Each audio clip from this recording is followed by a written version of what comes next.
نماز ادا کرتے رہو اور زکوٰۃ دیتے رہو، اور جو بھلائی اپنے لیے آگے بھیج رکھو گے اس کو اللہ کے ہاں پالو گے۔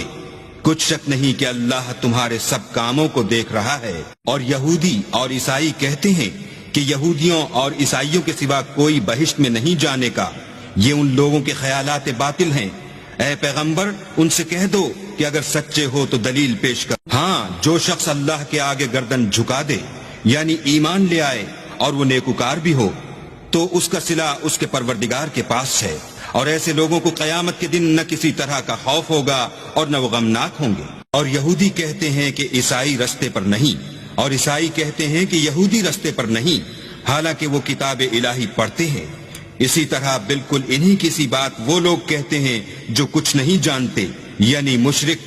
تو جس بات میں یہ لوگ اختلاف کر رہے ہیں اللہ قیامت کے دن اس کا ان میں فیصلہ کر دے گا۔